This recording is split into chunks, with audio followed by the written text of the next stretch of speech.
একটা হোস্টেলে 100 জন ছাত্র থাকে, ওরা সকালবেলার মেনু খিচুড়ি ভাত, কি খিচুড়ি দেওয়া হয়। 20 জন চাচ্ছে যে খিচুড়ি থাক, আর 80 জন বলছে না আমরা খিচুড়ি চাই না। কেউ বলছে আমরা কলা পাউরুটি চাই, কেউ রোল চাই, কেউ চিড়া মুড়ি চাই, এই সমস্ত বিভিন্ন আইটেম দিয়েছে। হলের যিনি সুপার আছে উনি বলছে এভাবে তো হবে না, আমি ভোট দিলাম, দায়িত্ব দিয়ে দিলাম যে যেটা বেশি চাবে, যদি সংখ্যায় ওইটা বেশি হয় তাহলে আমি ওইটা পাস করে দেব। এখন 20 জন তো খিচুড়ি আছে, তারা তো আর নরম চড়ম নেই, আগে যা চালিয়ে আসছে 20 জন ওইটাই আছে, বাকি এখনো আছে 80 জন।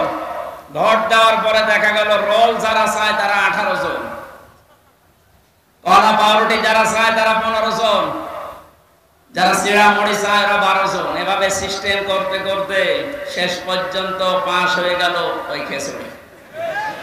কথা বুঝতেছেন? জালেম এবং জালেমদের দোসর এই বাংলাদেশে খুব বেশি হলো 20 জন। আমরা যারা দেশে শান্তি আসলে চাই তারা কিন্তু 80 জন। এখন যে সময় এসেছে ছোটখাটো কোনো বিষয় নিয়ে এসে যেই হোক ওই 20 জন বাদ দিয়ে কেউ যেন মত পার্থক্য না করেন। এখন যা করবেন 15 জন হবেন, 18 জন হবেন, 12 জন হবেন, ওই 20 কিন্তু আগে যা ছিল আবার চলে আসবে। কি মনে করছেন বসে আছে? ডক্টর ইউনূস এই জন্য ঘোষণা দিয়েছে ওখানে বসে কথা বলবেন না, চুপ করে থাকেন। মামলা তো 100টা, কিসের 100? 1000-এর উপরে মামলা হওয়া দরকার। আমি কিছু না করে যদি আমার বাবাকে বলেছিল 50টা মামলা দেব, তাহলে ওরা কাজ করে 1000-এর উপর মামলা খাওয়া দরকার না? এই জন্য আমাদের এই উদাহরণ থেকে শিক্ষা হচ্ছে আমরা এখন ছোটখাটো কোনো বিষয় নিয়ে মনোমালিন্য মত পার্থক্য করলে কিন্তু এই জালেমরা উৎপত্তি আছে, ওরা এখনো সব জায়গা থেকে পাল্টায়নি। সংস্কার যখন আরম্ভ হয়েছে, যারা দায়িত্বে আছেন, প্রধান উপদেষ্টা সহ যেই কয়েকজন মানুষ আছেন, খুব তাড়াতাড়ি ইমিডিয়েটলি এই মুহূর্তে 1628টা চেয়ার আমরা পরিবর্তন চাই। কারণ এগুলো সব জালেমদের দোষ। কথা বলেন। এই যে চোপ্প মিয়া, এই চোপ্প থেকে শুরু করে যেই কয়টা ছিল জালেমদের দোসর, এই 1628টা চেয়ারের এই মুহূর্তে সকাল হতে হতে যেন শুনিতে পাল্টিয়ে গেছে। 1000-এর উপরে মানুষ জীবন দিয়ে গেল এটার জন্য। কারণ এই বৈষম্যের কারণে আজ হাজার হাজার মানুষ জুলুমের শিকার হয়ে মানবতার জীবন যাপন করেছে।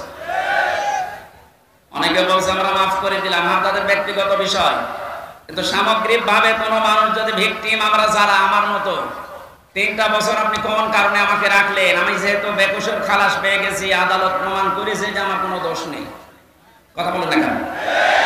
তাহলে একেবারে উপর থেকে শুরু করে যে লোকটা আমার মামলার আয়ু, যারা এর সাথে জড়িত, আমার মামলার যদি বাদী হুজুর হইতো, ওরে যত টাকা লাগে আমি দিয়ে 2 দিন পরে বের হয়ে আসতাম। কিন্তু মামলার বাদী তো একেবারে সরাসরি হাসিনা। মাওলানা মামুনুল হক এবং আমির হামজা, এই 2টা নাম শুনলেই বলতো ফাইল উল্টিয়ে রাখ, পরে কি করেছি আমরা এত। জেলের ভেতরে আপনি যদি রাখবেন তো স্বাভাবিক ভাবে রাখেন, ফাঁসির কন্ডেম ছেলে আমার রেখে দিয়েছে, আমার 11 ঘন্টা টাঙিয়ে রেখেছিলাম। এগুলো বাড়িতে বলে নাই, আমার বাবা গ্রাম্য মানুষ, কষ্ট পাবে, কাঁদবে, এই জন্য কিচ্ছু জানি না যে বিষয়ে পেছনে হাত বেঁধে, তাও সে যে জিনিস দিয়ে বাঁধে যে ইনি তো ভুক্তভোগী, পেছনে ওনাদের সামনে বাঁধে, ওনাদের বড় নেতা, আমাদের বেঁধেছিল পেছনে, সেটা হাত কেটে যায়, পায়ে দেয় ডান্ডা বেড়ি, চোখ কালো কাপড় দিয়ে বেঁধে মাজায় দড়ি দিয়ে টাঙিয়ে রেখেছিল 11 ঘন্টা। মনে হয়েছে গরু টাঙিয়ে রেখেছে। আপনি কোন কারণে এটা করলেন? এটা যদি 1 দিন 2 দিন 5 দিন 10 দিন হতো, রিমান্ডের ওই 10 দিন মেনে নিতাম। মাটির নিচে নিয়ে গেলেন কোন কারণে? আয়না ঘর শুধু আপনারা নাম শোনেন, আমি তো নিজে পরীক্ষিত দেখেছি।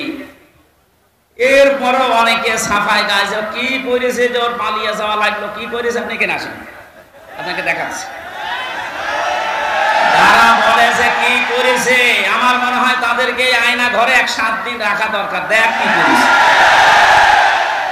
কি করেছে এখনো টের পাও না।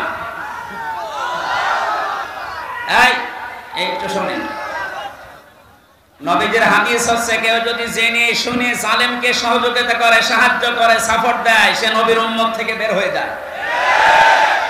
এখনো পর্যন্ত আয়না ঘর দেখার পরও যদি কেউ জালেমের সাপোর্ট দেয়, সাফাই গায়, ও নবীর উম্মত আছে? আবার বলছে ভিডিও কলে, আপা ঘাবড়াবেন না, আপনি ঘাবড়ালে আমরা নরম হয়ে যাই। কত বড় শয়তান!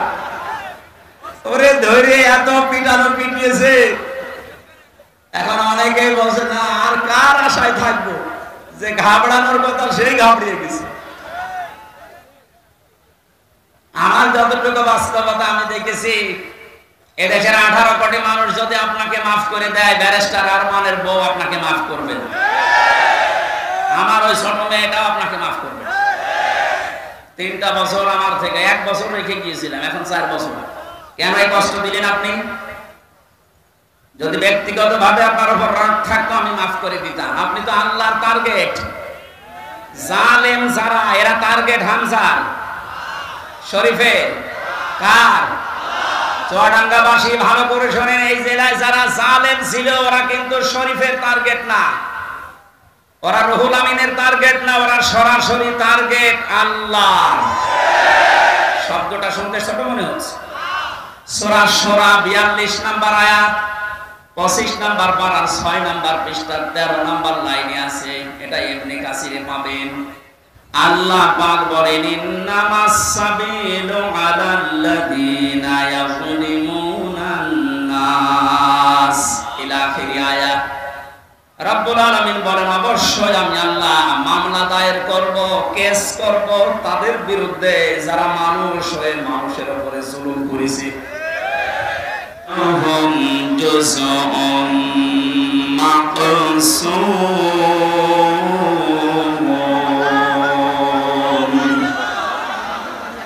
সাদাকতা ইয়া রব্বানা।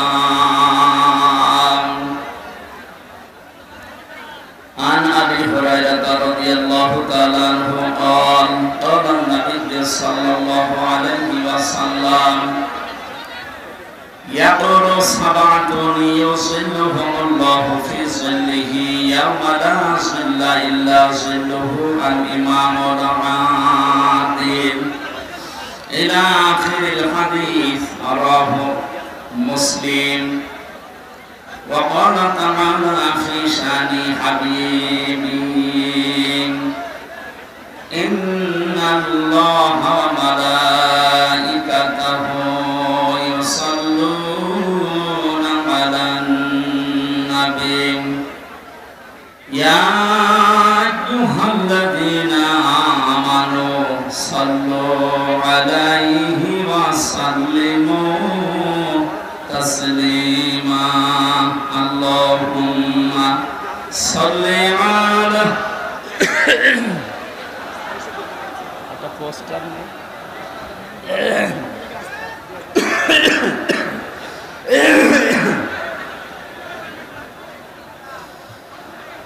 وعلى آل سيدنا مولانا দাও খোদা দাও আমায় আবার আমার দারাজ দিন, দাও খোদা দাও আমায় আবার আমার দারাজ দিন। দাওয়ালের মতো বীর সেনানি জাগাতে রেখে দাও খোদা দাও আমায় আবার আমার দারাজ দিন। হামজাকে দাও ঘরে ঘরে জীবন দিতে ওয়াদা করে, আবার কাবা ভাঙতে এলে পাঠাওয়া বাবিল। দাও খোদা দাও আমায় আবার আমার দারাজ দিন। আলহামদুলিল্লাহ। বাংলাদেশের ঐতিহ্যবাহী জেলা চুয়াডাঙ্গা সদর থানার অন্তর্গত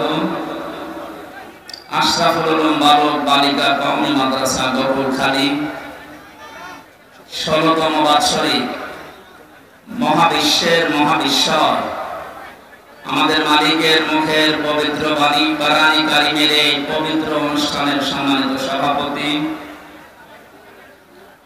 হাজিরুল হারামাইন, অত্র মাদ্রাসার সম্মানিত সভাপতি আলহাজ মোহাম্মদ শরীফুল ইসলাম দামাত বারকাতুহুল আলিয়া, মাহফিলের প্রধান অতিথি শাইখুল মাশায়েখ, সদস্য সচিব জেলা বিএনপি চুয়াডাঙ্গা, বিশিষ্ট রাজনীতিবিদ মজলুম জননেতা জনাব মোহাম্মদ শরীফুজ্জামান শরীফ, হায়াতে তাজ্জেবান সিহাতে কুল্লিয়া কামনা করছি, বলেন আমিন। মঞ্চে বসা আছেন বাংলাদেশ জামাতে ইসলামী চুয়াডাঙ্গা জেলা শাখার শ্রদ্ধাভাজন আমির, বিশিষ্ট রাজনীতিবিদ অ্যাডভোকেট মোহাম্মদ রুহুল আমিন দামাত বারকাতুহুল আলিয়া।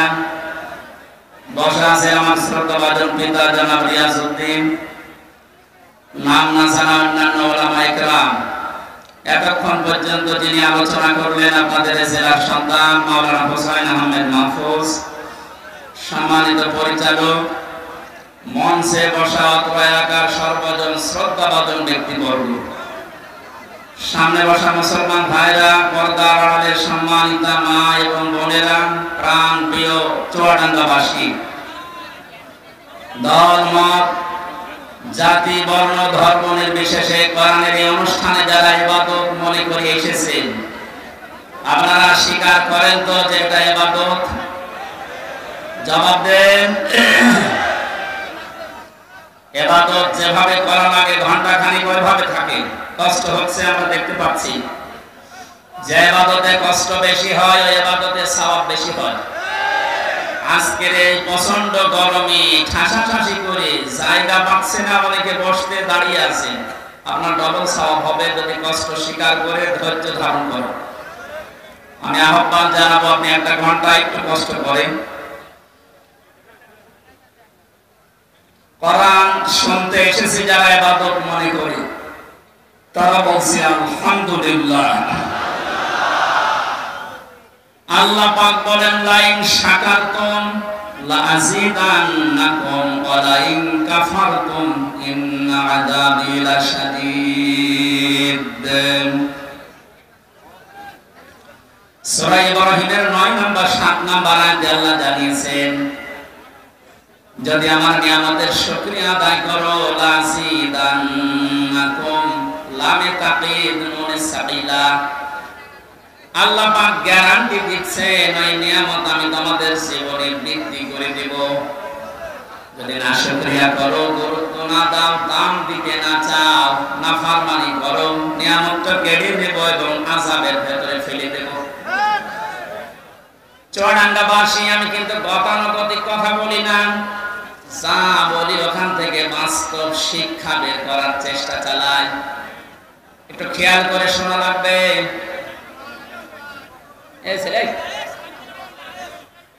কি সমস্যা কি বললাম না, যেভাবে আছেন কষ্ট করে।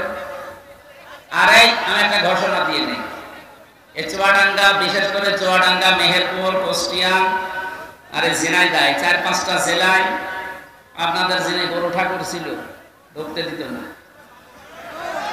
ঠাকুর তো পালিশ।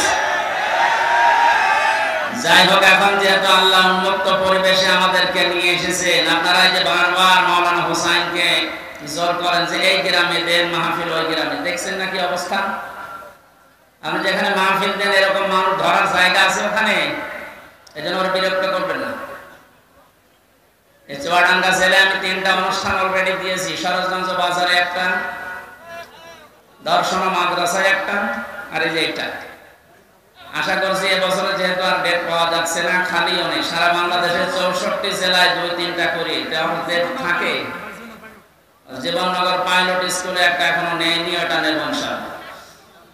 এই জন্য আর বিরক্ত করবেন, আপনারা এত কষ্ট করে বসে আছেন, আমাদের তো বিবেকে কেমন লাগছে যে আমি চেয়ারে আছি আর আপনারা জায়গাও পাচ্ছেন না, অনেকে এই গরমের ভেতরে দাঁড়িয়ে আছে।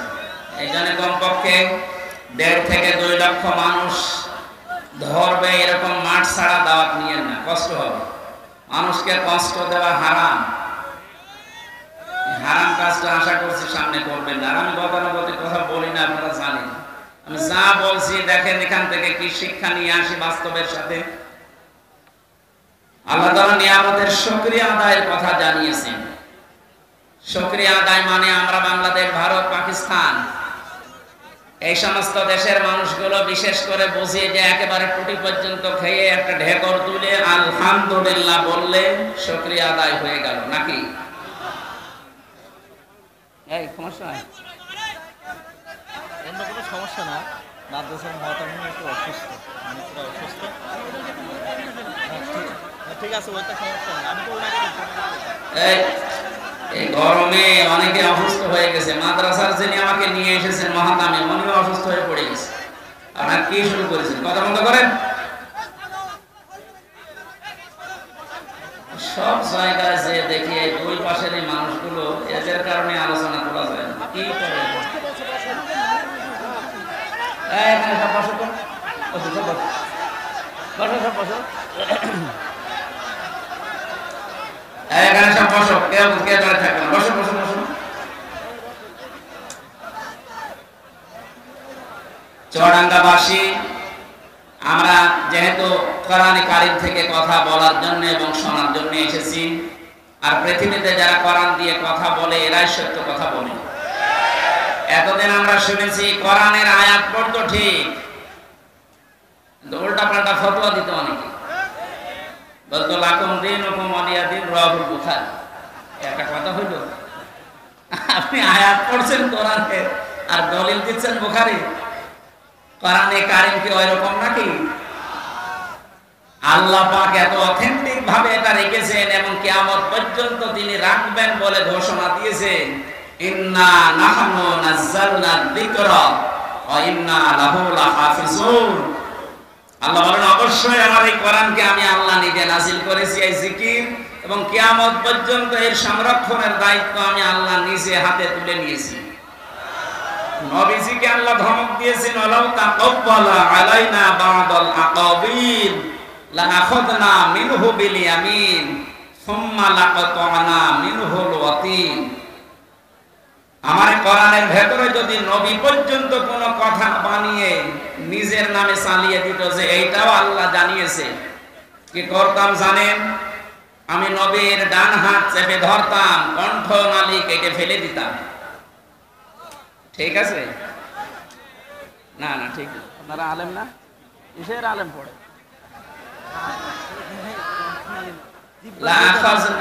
আমি বললাম যে আল্লাহ পাক নবীজির হাত চেপে ধরতেন না, আল্লাহ নিজের হাত দিয়ে ধরতেন। এখানে ফাইল আল্লাহ নিজে, নবীর হাত ধরতেন না, আল্লাহ নিজে ধরতেন তার হাত দিয়ে। মিনহু বিল ইয়ামিন। বাম হাতের কথা দিলেন না কেন? ডান হাতের কথা দিলেন কেন? আল্লাহর বাম হাতে শক্তি কম নাকি?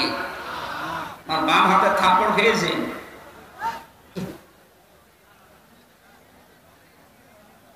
এখানে আল্লাহ যে বিষয়টা দিয়ে বোঝে ভালো আমরা, সেই বিষয়ের উদাহরণ কোরআনে সেট করা, ওই সমস্ত বিষয়গুলো বোঝাতে। আমরা যেহেতু ডান হাতের শক্তি বেশি, এইটাই সচরাচর জানি নাকি? আল্লাহ মিনহু বিশিমাল না দিয়ে মিনহু বিল ইয়ামিন দিয়েছেন। এবং নবীর হাত ধরতাম বলেননি, আমি নিজের হাত দিয়ে নবীকে ধরতাম, তার মানে শক্ত করি। দেখেছেন কত কঠিন কথা দিলেন যে আমি নিজে আমার কুদরতের হাত, যেটা পাওয়ার, এই শক্তিশালী হাত দিয়ে নবীকে চেপে ধরতাম। যে বিষয় দিয়ে কথা বলে আমার কোরআনের ভেতরে যদি বানিয়ে কথা বলতো যে এটাও আল্লাহ জানিয়েছেন, ওনার জহব্বা কেটে ফেলে দিতাম। যে নবীকে জীবনে কোনোদিন নাম ধরে ডাকলেন না, অসম্মান হবে, তার সম্মান নষ্ট হবে। এই কারণে নাম যেখানেই ধরেছেন রিসালাতের ঘোষণা দিয়েছেন, মুহাম্মাদুর রাসূলুল্লাহ। এইরকম পাওয়ারফুল সম্মানিত মানুষকে যদি বলে আপনার জহব্বা কেটে ফেলতাম, তাহলে যারা লাকুম দীনুকুম ওয়ালিয়া দীন বলে রাহুল বুখারী চালিয়ে দিচ্ছে, এদের কি কেটে ফেলা দরকার বলেন তো? নাকি কথা বোঝেন না আন্দাজে হাসতেছেন? এজন্য অথেন্টিক কিতাব এটা পৃথিবীতে। এই গুরুত্বপূর্ণ বিষয় আজকে শোনার জন্য যারা এসেছি, বিশ্ব নবী জানিয়েছেন মান ক্বালা বিহি সাদাকা, যারা কোরআন দিয়ে কথা বলবে তোমাদের সামনে তারাই সত্য কথা বলবে, কিন্তু কথাগুলো কোরআন থেকে হওয়া লাগবে। কথা বুঝতেছেন? আমান হাকামা বিহি আদালা, যারা কোরআন দিয়ে বিচার ফায়সালা করবে এরা ন্যায় বিচার কায়েম করতে পারবে। এইটা গত 4-5 দিন আগে আমার মামলা যতগুলো ছিল সব খারিজ করে দিয়েছে, আমার কোনো দোষ পাই। আমি সহ মুফতি হারুন ইসহাক, মাহমুদুল হাসান ভাই এবং ওসামা ভাই সহ যারা আমরা ছিলাম মামলায়, সবগুলো আদালত দেখে বলছে কি দেখে বিচার করব, কোনো মাল নেই। যা আমি মনে হয় বলতে গেলাম আদালত প্রাঙ্গণে দাঁড়িয়ে যে স্যার মাননীয় আদালত, এই মামলাটা আপনার কাছে 3 বছর ছিল, আপনি 3টি বছরে কতবার এই মামলা পেয়েছেন, দিতে পারেননি। আজকে যে একেবারে বললেন কোনো মাল নেই, এতদিন কি মাল ছিল? বলতো যে হুজুর আমার হাত বাঁধা ছিল। কি ছিল? আজকে যখন হাত ওনার খুলেছে, শুধু এই বিচারপতির না, সারা বাংলাদেশের হাত আমরা এভাবে খুলে দিতে চাই। বৈষম্য বিরোধী ছাত্র আন্দোলনে যারা যোগ দিয়েছিল, যারা আন্দোলন করেছিল, তাদের যে 9টা দফা ছিল তার 1 নম্বরে কারো হাত বাঁধা থাকবে না। এ বাংলাদেশে আমরা দেখেছি শুধু একজনের হাত খোলা ছিল, বাকি সবার হাত বাঁধা, এমনকি কাওয়া কাকু পর্যন্ত ও হাত বাঁধা। আমার বাবা গিয়েছিল স্বরাষ্ট্র মন্ত্রণালয়ের কাছে, বলেন না আমার হাত বাঁধা, তেরো চেয়ারে বসা দরকার। একটা স্বরাষ্ট্র মন্ত্রী এসে যদি বলে আমার হাত বাঁধা, হাত খোলা আছে কার? এই 3 বছরে জেল খাটার পরে আমি দেখেছি হাত একজনেরই খোলা ছিল। সে যাই হোক, আমরা চাই ওনার মতো হাত এই দেশে 1628 জন মানুষ এই চেয়ারে বসে আছে। 1628 জন যে চেয়ারে বসে আছে সব হাত আমরা খোলা রাখতে চাই। আবু সাইদ যেভাবে হাত খোলা ছিল, সবার হাত এভাবে খোলা রাখতে চাই। কথা বলেন ঠিক কিনা?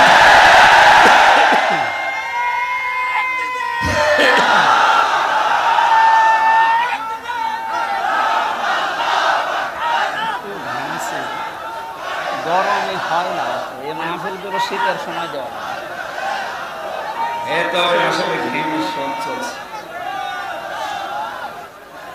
চুয়াডাঙ্গাবাসী এটা রেকর্ড হচ্ছে, কালকে সারা বাংলাদেশের সব আনাচে কানাচে ছড়িয়ে যাবে। আমি উদ্দেশ্য করছি এখানে 18 কোটি মানুষ আমার সামনে, সবাইকে জানাচ্ছি হাত যেমন খুলে গেছে, কিয়ামতের আগে যেন এই দেশে আর কারো হাত বাঁধা না থাকে। আগামীতে যারা আসবে তারা যেন এভাবে হাত খুলে রাখে, যেন আমরা ন্যায় বিচার করতে পারি। ন্যায় বিচারের জন্য এটা লাগবে। আমান হাকামা বিহি আদালা, যারা কোরআন দিয়ে বিচার করে এরা ন্যায় বিচার কায়েম করতে পারে। 53টা বছর পার হয়ে গেল, বহু বিষয় আমরা দেখেছি। আমি না দেখলেও আমার বাবা শরীফুর রহমান, শরীফুজ্জামান ভাই সহ যারা আছে, আমার তো 32 বছর, ওনারা তো অনেক বেশি, ওনারা দেখেছে বাবা চালিয়েছিল এ দেশ কেমন লাগে দেখতে, দুর্ভিক্ষে মানুষ মারা গেছে। আমি 1 মিনিটের ভেতরে একটা উদাহরণ সেট করেছি, দেখেন বাস্তবের সাথে মিলিয়ে। একটা হোস্টেলে 100 জন ছাত্র থাকে, ওরা সকালবেলার মেনু খিচুড়ি ভাত, কি খিচুড়ি দেওয়া হয়।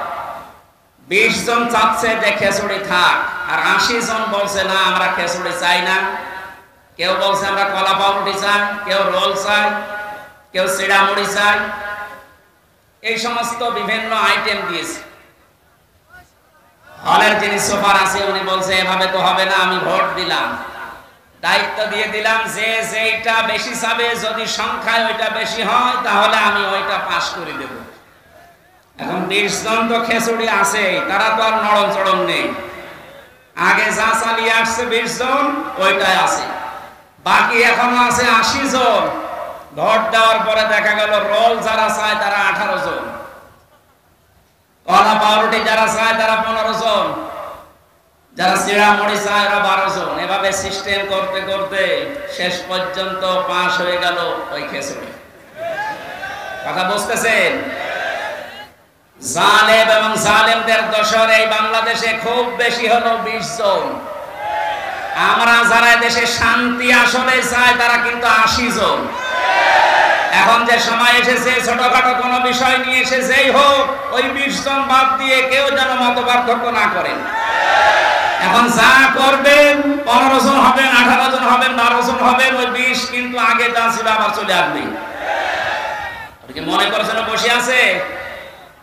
ডক্টর ইউনূস এই জন্য ঘোষণা দিয়েছে ওখানে বসে কথা বলবেন না, চুপ করে থাকেন। মামলা তো 100টা, কিসের 100? 1000-এর উপরে মামলা হওয়া দরকার। আমি কিছু না করে যদি আমার বাবাকে বলেছিল 50টা মামলা দেব, তাহলে ওরা কাজ করে তো 1000-এর উপর মামলা খাওয়া দরকার না? এই জন্য আমাদের এই উদাহরণ থেকে শিক্ষা হচ্ছে আমরা এখন ছোটখাটো কোনো বিষয় নিয়ে মনোমালিন্য মত পার্থক্য করলে কিন্তু এই জালেমরা উৎপত্তি আছে। ওরা এখনো সব জায়গা থেকে পাল্টায়নি। সংস্কার যখন আরম্ভ হয়েছে, যারা দায়িত্বে আছেন, প্রধান উপদেষ্টা সহ যে কয়েকজন মানুষ আছেন, খুব তাড়াতাড়ি ইমিডিয়েটলি এই মুহূর্তে 1628টা চেয়ার আমরা পরিবর্তন চাই। কারণ এগুলো সব জালেমদের দোষ। কথা বলেন। এই যে চোপ্প মিয়া, এই চোপ্প থেকে শুরু করে সেই কয়টা ছিল জালেমদের দোসর, এই 1628টা চেয়ারের এই মুহূর্তে সকাল হতে হতে যেন শুনিতে পাল্টিয়ে গেছে। 1000-এর উপরে মানুষ জীবন দিয়ে গেল এটার জন্য। কারণ এই বৈষম্যের কারণে আজ হাজার হাজার মানুষ জুলুমের শিকার হয়ে মানবতার জীবনযাপন করেছে। অনেকে বলছে আমরা মাফ করে দিলাম, তাদের ব্যক্তিগত বিষয়, কিন্তু সামগ্রিক ভাবে কোনো মানুষ যদি ভিকটিম, আমরা যারা আমার মতো 3টা বছর আপনি কোন কারণে আমাকে রাখলেন, আমি যেহেতু বেকসুর খালাস পেয়ে গেছি, আদালত প্রমাণ করেছে যে আমার কোনো দোষ নেই, কথা বলে দেখেন, তাহলে একেবারে উপর থেকে শুরু করে যে লোকটা আমার মামলার আয়ু, যারা এর সাথে জড়িত, আমার মামলার যদি বাদী হুজুর হইতো, ওরে যত টাকা লাগে আমি দিয়ে 2 দিন পরে বের হয়ে আসতাম।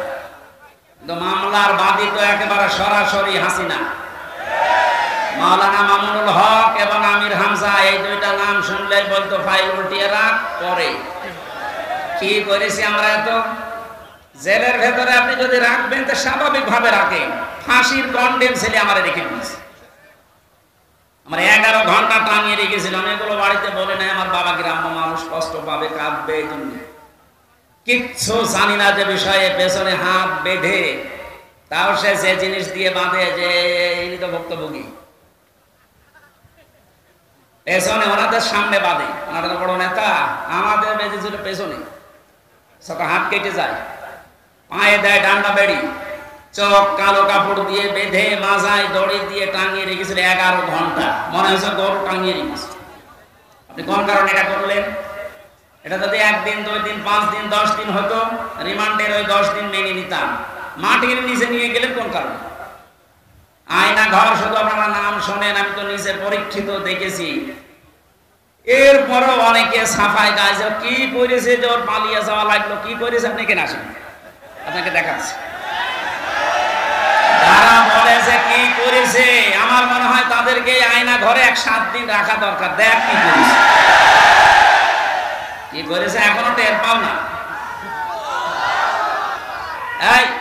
একটু শোনেন, নবীজির হাদিস হচ্ছে কেউ যদি জেনে শুনে জালেমকে সহযোগিতা করে, সাহায্য করে, সাপোর্ট দেয়, সে নবীর উম্মত থেকে বের হয়ে যায়। এখনো পর্যন্ত আয়না ঘর দেখার পরও যদি কেউ জালেমের সাপোর্ট দেয়, সাফাই গায়, ও নবীর উম্মত আছে? আবার বলছে ভিডিও কলে, আপা ঘাবড়াবেন না, আপনি ঘাবড়ালে আমরা নরম হয়ে যাই। কত বড় শয়তান! ওরে ধরে এত পিটানো পিটিয়েছে, এখন অনেকেই বলছে না আর কার আশায় থাকবো, যে ঘাবড়ানোর কথা সেই ঘাবড়িয়ে গেছে। আমার যতটুকু বাস্তবতা আমি দেখেছি, এদেশের 18 কোটি মানুষ যদি আপনাকে মাফ করে দেয়, ব্যারিস্টার আরমানের বউ আপনাকে মাফ করবে না, আমার ওই ছোট মেয়েটাও আপনাকে মাফ করবে। 3টা বছর আমার থেকে 1 বছর রেখে গিয়েছিলাম, এখন 4 বছর। কেন এই কষ্ট দিলেন আপনি? যদি ব্যক্তিগত ভাবে আপনার উপর রাগ থাকতো আমি মাফ করে দিতাম। আপনি তো আল্লাহর টার্গেট। জালেম যারা, এরা টার্গেট হামজার। শরীফে কার?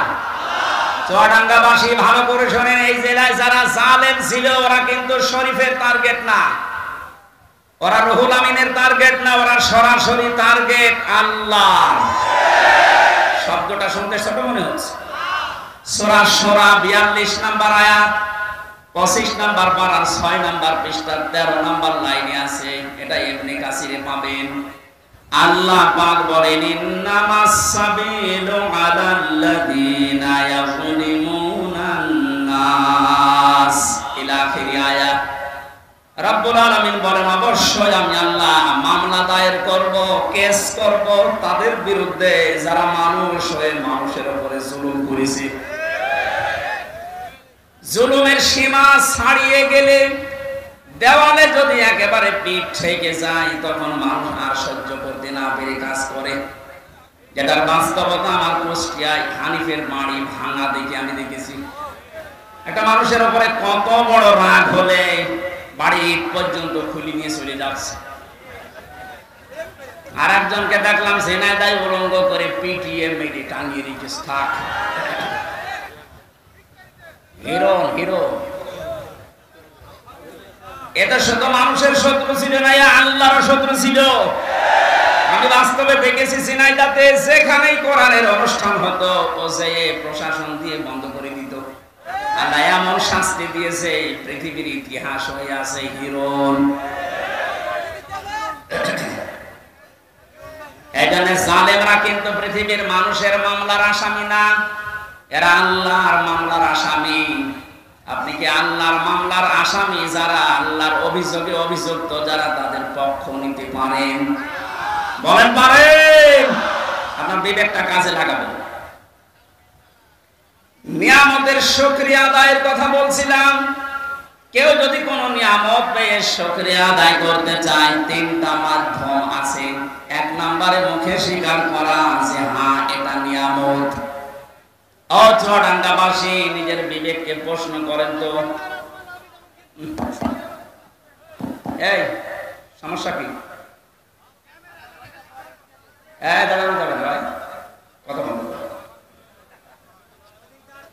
আমরা মুখ দিয়ে স্বীকার করলাম যে এটা নিয়ামত। কেন? বাস্তবে দেখেছি যে বিশাল অনুষ্ঠানটা কোরআনের কথা শোনানো হবে বলে ওরা সাজিয়েছে। এই অনুষ্ঠানটা আগস্টের 5 তারিখের আগে যদি কেউ করতে চাইতো 10 জায়গায় অনুমতি নেওয়া লাগতো।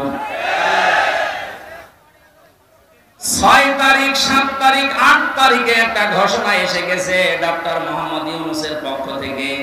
অন্যান্য ধর্মের মানুষেরা যেভাবে তাদের ধর্মীয় অনুষ্ঠান পালন করে, এদেশে মুসলমানেরা কোরআন প্রচার করবে, কোনো মহারথীর অনুমতির প্রয়োজন আর নেই। এটা নিয়ামত না? কত বড় নিয়ামত আপনি জানেন?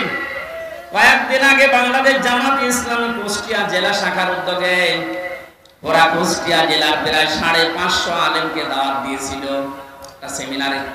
সব ধর্মের আলেমরা ছিল। 3.5 ঘন্টা থেকে 4 ঘন্টা সেখানে আলোচনা করেছে কোরআনের উপরে, হাদিসের উপরে। আপনি একটু ভাবেন তো, এটা যে 550 আলেম এক জায়গায়, আগস্টের 5 তারিখের আগে এত মানুষ না, 5 জন আলেম এক জায়গায় বলে 10টা মামলা হয়ে যেত। এত বড় নিয়ামত আল্লাহ যাদের মাধ্যমে দিলেন, শহীদ আবু সাইদ, শহীদ মুগ্ধ সহ, রায়হান সহ, ইয়ামিন সহ যারা হাজারের উপরে শহীদ হয়েছে, আল্লাহ তাদের শাহাদাতের সর্বোচ্চ মাকাম যেন পৌঁছিয়ে দেন। বলেন আমিন। আমরা স্বীকার করছি যে মুক্ত জীবন এটা নিয়ামত, কিন্তু এদেশের ওই যে 20% এখনো পর্যন্ত স্বীকার করছে না। গতকালকের একটা ভিডিও, সে এখনো পর্যন্ত জালেমের সাফাই গাচ্ছে যে না, উনি কি কিছু করেনি দেশের জন্য? একটা রাস্তা বানাতে যদি 2 কোটি টাকা খরচ হয়, 3 বার বাজেট করে 9 কোটি টাকা খরচ করেছে। 2 কোটি খরচ করে 7 কোটি আল্লাহর রাস্তায় নিয়ে চলে গেছে। যে আল্লাহর রাস্তায় নিয়ে গেছে বললাম কেন? ওই দরবেশের কারণে। দরবেশ কত টাকা আত্মসাৎ করেছে দেখেছেন? 36,000 কোটি। আপনি জীবনে যদি গণনা করে তো জীবন শেষ হয়ে যাবে। দরবেশের যদি এই হাল হয়, যেগুলো ধরবেশ, ওগুলোর অবস্থা কি? আমার মনে হয় পালিয়ে যারা গেছে এদের টাকা পয়সা গুলো ডক্টর ইউনূস ঘোষণা দিয়েছে এগুলো সব ফিরিয়ে আনা হবে। তাড়াতাড়ি করেন, সবগুলো ফিরিয়ে নিয়ে আসেন। শুধু ফিরিয়ে নিয়ে আসা না, যারা টাকা পয়সা আত্মসাৎ করেছে, বেগম পাড়া বানিয়েছে, এদের স্ত্রী সন্তান পুত্র যা আছে সব রাষ্ট্রের কাজে লাগান। টাকা পয়সা গুলো নিয়ে এসে আপনি একটু দেশের মানুষের কাছে দেন, দেখেন দেশটা দাঁড়িয়ে যাবে। কোনো অভাব নেই এদেশে, অভাব শুধু সুষ্ঠু বন্টনে। এই সুষ্ঠু বন্টন যেন হয়, আমরা এরকম মানুষকে এখন সামনে চাই। কথা বলেন ঠিক কিনা? ওনার যখন বললো যে আমার 2টা ছেলে হাফেজ আলেম হবে, আমার মন হৃদয় ভরে গেছে। এরকম মানুষকে আপনি দায়িত্ব দেবেন, যে মানুষগুলো কোরআনে কারীম নিজে পড়ে, সন্তানকে পড়ায়। আমি এর আগে শুনেছিলাম যে ওনার ভাই টরিক ভাই নাকি উনি একটা মাদ্রাসা অলরেডি নিজে একা একা চালায়, এবং চুয়াডাঙ্গার ভেতরে ওটা নাকি একটা মডেল। কয়েকদিন আগে